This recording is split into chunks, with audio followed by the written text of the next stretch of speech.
Hey guys, what's up? It's me, Thomas. Today we're back here with the kill count. Today, time for Halloween 3 Season of the Witch, aka the Silver Shamrock entry. Yeah, this is the only one without Michael Myers. And I think this is actually the point where they were trying to go anthology, but they realized, well, nah, better go back to Michael Myers. Actually begs the question, what do you think Halloween 4 would have been if they actually continued this train of thought? Well, anyway, let's just get to it. Be sure to like, subscribe for more. Hope you enjoy. Let's go. Welcome to the Kill Count, where we chat with the victims in all our favorite horror movies. I'm James A. Janice, and today we're looking at the spectacularly bizarre Halloween 3 Season of the Witch, released in 1982. Let's get one thing straight right off the bat. Yes, this is the Halloween movie that has nothing to do with Michael Myers. Instead, it's a completely unrelated tale about an evil Irish toy maker and his diabolical plan to kill kids all over the country using booby-trapped masks and a disturbingly catchy jingle. Allow me to explain how the shapeless Halloween sequel came to be. John Carpenter and Deborah Hill, the producers of the first film, originally wanted to make the Halloween series an anthology in the same vein as The Twilight Zone, with each movie telling an all-new spooktacular tale set around the holiday. Then, any movie that did well could get a spin-off series. It sounds kind of Conjuring-esque in retrospect, but there was a bit of a problem. Michael Myers had made such an impact in the original film that the other producers wanted him back, so Carpenter and Hill agreed to make one more movie about him before proceeding with their sort of jukebox of horror plan. And that's why Michael originally died at the end of Halloween 2. That was supposed to be it for him, and then on to something else. But people loved Michael Myers just too much, and you can't really blame them. Maybe if they had started this anthological approach with the first sequel, the audience would have been more understanding. But after 2 Halloweens starring a stalkery shape, it's not surprising that audiences expected him back for the third. And thus Season of the Witch was a pretty big bomb that ended any plans to make a Twilight Zone of cinematic terrors. As for the movie itself, it's completely ridiculous, even if it was entirely separate from the Halloween series. I actually love it because of how crazy it is. In fact, the only thing I don't care for is the May-December of the following year romance going on in it. Other than that, I love it. The witchcraft, the sci-fi, all the brutal kills. Let's see how many I'm talking about and count them up. Yeah, it's kind of one of those. Though, I think if I wanted to be like that, I think I would have added, like, Jason dying in the first film. Like, remember how, like, the sequel to Halloween 2, Halloween, the second movie, was basically a continuation to it? I don't know, if I was doing the first film, I think I would have added that in. You know, at least keep the characters the same. I don't know, I'm not too sure how long they had in the film, hence why they had to separate it, but to each their own, as they say. What do you guys think? Like I said, if I was Chompner, I would have had to do like an anthology style. I think I would have added like the second half to it. But can't predict the future, I guess. What I gotta do? Yep. Anyway, let's get this random entry into the Halloween franchise out of the way. Here we go. Season of the Witch. The movie begins in Northern California in October, but not like on Halloween. No, this movie's given us 8 days of runway till we get to the namesake holiday. A dude named Harry Grimbridge is on the run from a car coming after him, and while he's hiding out from it in a parking lot, he runs straight into a well-dressed thug who starts strangling him against the ground. In an act of desperation, Harry pulls the block out from a parked car's tire, and the vehicle rolls forward at a non-lethal looking speed, but still manages to crush and kill this thug for our first death of the movie. No blood or anything, but it does have a nice nasty crunch to it. Don't worry, we'll get there. Harry takes off through the junkyard, and another car needlessly tells us it's 1 hour later when a gas station attendant is watching a news report about a piece of frickin' Stonehenge that got stolen. Talk about the heist of the millennia. The commercial break includes our first instance of this insanely obnoxious Silver Shamrock jingle. It's 4 days to Halloween, Halloween, Halloween. It's 4 days to Halloween, Silver Shamrock. It's advertising 3 crappy masks that are apparently all the rage, even though they look like Happy Meal toys. Also, they're called the Halloween 3. Nice tongue-in-cheek name there. The attendant gets accosted by Harry, who passes out clutching a pumpkin mask and whispering, "They're coming." Time to meet our hero of the story, alcoholic Dr. Dan Chalice, played by Tom Atkins. His ex-wife Linda is played by Nancy Kyes, who was Annie in the original, and who's already bought their shitty kids those shitty Halloween masks. Hey, more days to Halloween, Halloween, Halloween. And in case you're not a fan of that Kids Bop cover, don't worry. You can hear the original any goddamn time you turn on a TV in this movie. 8 more days till Halloween. Turn that down.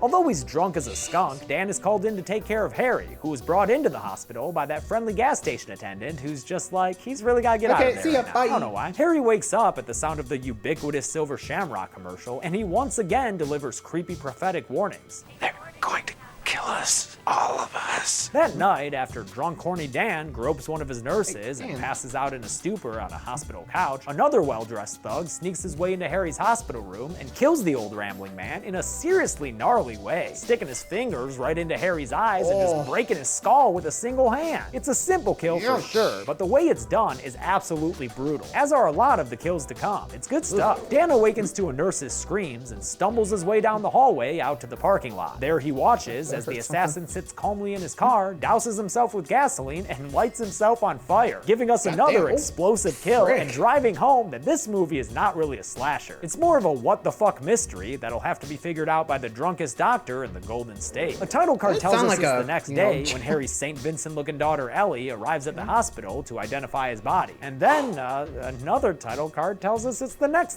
day. What the fuck? And we find drunky Dan flirting with assistant coroner Teddy, trying to get some info about the self-imploding assassin. Wow, this hospital has one horny fucking staff. And wait, what the fuck? Now it's Friday? Again? Why not just set your movie closer to Halloween and skip all these title cards? Speaking of Halloween, at Dan's regular watering hole, Muldoon's, we get confirmation that this movie takes place in a new continuity when the TV airs a commercial advertising the immortal classic Halloween, followed by this, of course. Here we go again. Come on. Yeah, come on. Ellie walks into this deserted bar and tells Dan that his entire staff knows he's a problematic day drinker. One of the nurses told me I could find you here. She enlists Dan to help her find out more about her father's death instead of going to like a sober police officer. So she takes him to her dad's toy shop where his records show that the last thing he did before getting that septum surgery was pick up a supply of silver shamrock masks from the factory in Santa Mira. Dan calls up his ex-wife and cancels plans with his kids so he can take a 6-pack of roadies and head up the coast with Ellie. Real dad of the year material. Oh, and in case you were wondering Here what we day go it again. was, 2 more days to Halloween, Halloween, Halloween. could we get the FCC in here to fine Silver Shamrock for violating the 8th Amendment? They drive to Santa Mira, a sleepy Irish enclave of California, played by the town of Lolita, California, population 800. It's home to the Silver Shamrock Company and a whole bunch of very nosy locals, as well as some state-of-the-art CCTV cameras. Dan and Ellie pose as a married couple as they rent a motel room, even though it'd make more sense for them to be father and daughter, given the 24-year age gap between the two actors. Tom Atkins was 47 here, and Stacey Nelkin was 23. He's literally more than twice her age. Kinda weird. Also staying at this motel is boisterous Silver Shamrock salesperson Buddy Kupfer, his wife Betty Kupfer, and their shitheel son Buddy Jr., as well as another Silver Shamrock salesperson, Marge Gutman. Is Silver Shamrock run like fucking Cutco knives or something? Ellie wants to head to the factory right away, but Dan is more interested in drinking and stalling. It's getting late. I could use a drink. Let's take our time. Then the romance kicks off, and since her dad's death has probably left her with some father issues, Ellie's totally down for some mature mustache rides. An uncredited Jamie Lee Curtis voice comes over a loudspeaker to announce Santa Mira's curfew is now in effect. But fuck if that's gonna stop Dan from getting his booze. He's got those DTs to ward off, you know? On his way back, he runs into a homeless guy named Starker who puts forth a great argument for getting himself a swig. I ain't got no diseases. You mind if I have a drink? The vagrant tells Dan about the head of Silver Shamrock, Conal Cochran, who built this town up from the ground but without using any local labor. Maybe this place needs E-Verify. Starker cusses out Cochran to the night and those CCTV cameras everywhere, so after he leaves Dan, he gets attacked by 2 more well-dressed thugs who by now we figured out work for Mr. Cochran and Silver Shamrock. They get him to his knees, kind of suggestively, before the one played by Dick Warlock, who was part 2's Michael Myers, frickin' rips off Starker's head. Holy shit! Yes! That's what I'm talking about, Halloween 3. Keep giving me shit like this and I will love you forever. Oh no? You're gonna give me more of this nasty romance? Okay, if you want to be like that. The daddy-daughter couple gets to lovemaking on the nasty motel bed, where there's a way too long shot of Tom Atkins going in for some breast milk. Damn, there be daddy and mommy issues all up in this bitch. Their post-coital cuddle isn't much better to watch thanks to the smash hit they got playing on the radio. Leave this commercial. never stops. I know, dude, I know. I guess it puts Ellie in the mood, though, because she's coming back for seconds. Aren't you just the least bit tired? Nah, dude, because she's not pushing 50 like you are. Go tend to your stock portfolio or some shit. Meanwhile, in the next room over, Marge Gutman finds a loose silver shamrock tag that fell off her kid's Halloween mask. Oh man, if those are anything like the tie tags on Beanie Babies, that mask ain't worth shit anymore. Her amateur tinkering leads to a freaking blue beam blast that hits her in the face and gives us another great kill. That's what this movie does. Look at her messed up mouth, man. She looks like the Chatterer Cenobite. Hell yes, dude. And wait, what the fuck? What the fuck is that bug doing crawling out of her mouth like that? Sick, man. That's almost as gross as the sex scene this kill is intercut with. Another title card informs us that it's finally Halloween Eve, and Dan calls up Teddy, who's working on the weekend because she can't seem to find any human parts in her autopsy sample of the hospital assassin, just plastic and metal. Dan and Ellie head to the Silver Shamrock factory to find more clues about her father's death, and while they're there, they run into Buddy Kupfer and his clan, who are there for a special tour of the factory, since he's the best-selling Silver Shamrock salesperson in the country. The tour will be led by Conal Cochran himself, the movie's big bad, played by a friggin' Oscar-nominated actor, Dan O'Herlihy. Is he incredible or what? Yeah, he really is. He's one of the best parts of this movie, honestly. Cochran allows Dan and Ellie to join the tour for plot purposes, so everyone gets to peek behind the curtain of a company that somehow turns a profit with only 3 fucking masks in their stock. Shit, we had more pin variants than that when we launched our merchandise at deadmeatstore.com. And no, I will not apologize for that shameless plug because this is America. Buddy Jr. even gets a shitty little pumpkin wrapped around his head from Cochran himself. Teehee, what fun! Cochran gets real cagey though when he talks about the quote-unquote final processing of the masks, which is apparently all done behind this very discreet door in the factory. The best thing about this little mystery is this hilarious line delivery from Betty Kupfer. What final process?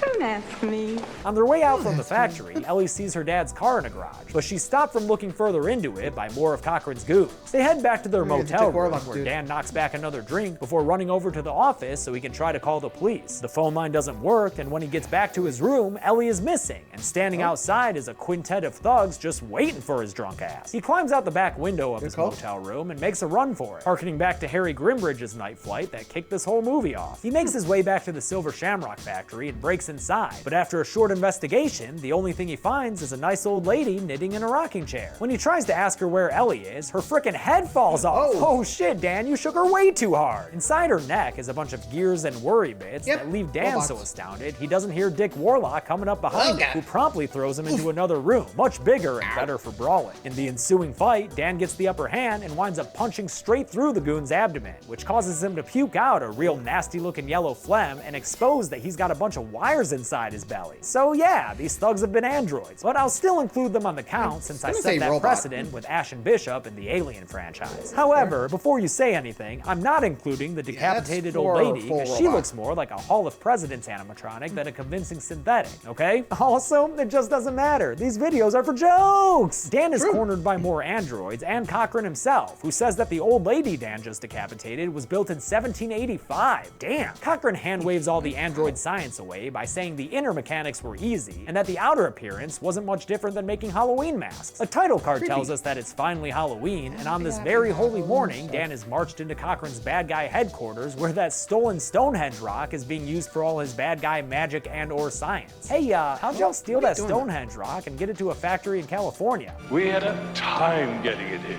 You wouldn't believe how we did it. No, I would not. That's why I'm asking. That's it? Moving That's on. all you're gonna say about it? Okay, cool. Yep, Stonehenge is the thing powering the evil buttons on the back of Cochran's masks, like the one that killed Marge Gutman, whose body is still in their factory for some reason. Cochran wants to show Dan a live demonstration though, so his henchmen march the very naive Kupfer family into a dreary test room without any windows under the guise of getting their feedback on a new Silver Shamrock ad campaign. With some beep boops and a knob twirl, we see the world's most obnoxious commercial again, and that includes Head On applied directly to forehead. It instructs its viewers to put on their Silver Shamrock masks and watch the TV closely as a pumpkin gives us some Pokemon seizures. Little Buddy's mask button starts glowing, and in short order, we get to see what Cochran's got planned for the rest of the country that night. Apparently, it's to kill kids by turning their heads into mush. Holy shit, Halloween 3 just killed a fucking kid, dude! And in the most disgusting way, too, because there are all sorts of bugs coming out of that kid's skull. And a snake? A giant fucking snake okay? Whoa, dude, get the fuck out of here. Buddy's parents are killed as well after Betty faints and Buddy Sr. is bit by his son's head rattler. He collapses to the ground on the monitors, and we watch as their bodies are overcome by the various critters that their dead son just gave birth to from his brain. It's a totally bizarre and unforgettable scene, and it's part of why I fucking love this movie. Just don't question why Cochran wants to turn kids into bugs and kill their parents with snake bites. It's a shitty plan that doesn't make sense, but fuck it. Later that day, the commercial plays for the bazillionth time in this movie as kids rush to the stores so they can all wear the same 3 fucking masks as everyone else. How are you about to get excited about looking the exact same as a third of all the other kids in the country? Although I guess they can add their own personal flair to each costume, as we see in this coast-to-coast montage, as director Tommy Lee Wallace's voice reminds them all of what's to come. Don't forget to wear your masks. Be in front of your TV sets for the horror-thon. And remember the big giveaway at 9. Wait a minute, what time zone is that commercial gonna air in? Because if it's 9 o'clock Eastern, then those California kids will probably hear about the deaths before it gets to them 3 hours later. But if it's 9 o'clock Western, then you know those East Coast kiddies will be passed the fuck out by then. How does your shitty plan work, Cochran? Back in Teddy's office, she's still looking through the android's ashes and trying to get a hold of Dan on the phone when a thug sneaks in and steals a power drill so he can wrap this subplot up real quick. He does so by coming up behind Teddy and knocking her to the floor, then taking the power drill to her head. But unfortunately, it's done off screen in the only scene that this movie ever shows restraint. Oh, what, Season of the Witch? You're cool showing a kid's head turn to mush, but you won't get down and dirty with a driller killer? It's now 7:30. Again, what time zone? And Cochran ties up Dan in a chair so he can deliver a bad guy monologue that kind of explains why he's doing this. It's because people nowadays don't respect the classic traditions of Halloween, or as he correctly pronounces it,